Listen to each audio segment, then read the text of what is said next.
దేశంలో మొట్టమొదటిసారిగా ప్రభుత్వ ఆసుపత్రి నీలోఫర్లో అమృత్ స్వస్థ్ భారత్ కార్యక్రమంలో భాగంగా సూదితో పొడవాల్సిన అవసరం లేకుండా రక్త పరీక్ష చేసే ఏఐ ఆధారిత డయాగ్నోస్టిక్ సాధనాన్ని క్విక్ వైటల్స్ సంస్థ ప్రయోగాత్మకంగా అందుబాటులోకి తీసుకొచ్చారు.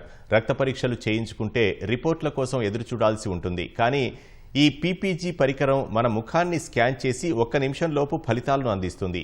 ఈ సాధనాన్ని Sushena health foundation in charge, member of national medical commission professor doctor Santosh Kumar Kraleti, foundation for futuristic cities అధ్యక్షురాలు, బీజేపీ జాతీయ నాయకురాలు కరుణ గోపాల్ తెలిపారు. ఎల్ఈడి ట్రైపోడ్కు అమర్చిన పీపీజీ పరికరంతో అనుసంధానితమైన సెల్ ఫోన్ స్క్రీన్ వైపు 30 నుంచి 40 సెకండ్లు చూస్తే రక్తపోటు, ఆక్సిజన్, హార్ట్ బీట్, శ్వాస ప్రక్రియ, హెచ్ఆర్వి, ఒత్తిడి స్థాయిలు, haemoglobin, pulse, respiratory quotient, sympathetic, parasympathetic activity వంటి సమస్యలు తెలుసుకోవచ్చు.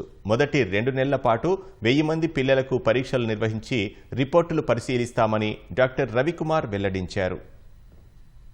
చిన్నపిల్లలు సూది చూడగానే భయపడుతుంటారు. వాళ్ళ తల్లిదండ్రులు కూడా చాలా బాధపడుతుంటారు. ఒక్కసారి గుచ్చి బ్లడ్ తీయాలంటే చిన్నపిల్లల్లో పేరెంట్స్, బేబీస్, గ్రాండ్ పేరెంట్స్ అందరూ కూడా ఇబ్బంది పడుతుంటారు.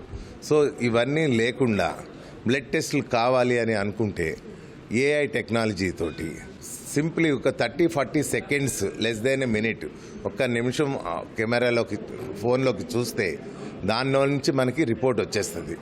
దీంట్లో ముఖ్యంగా, చాలా ముఖ్యంగా ఆ బేబీలో బ్లడ్ హిమోగ్లోబిన్, రక్తం ఎంత ఉన్నది, రక్తహీనత ఉందా లేదా అన్నది తెలుస్తుంది.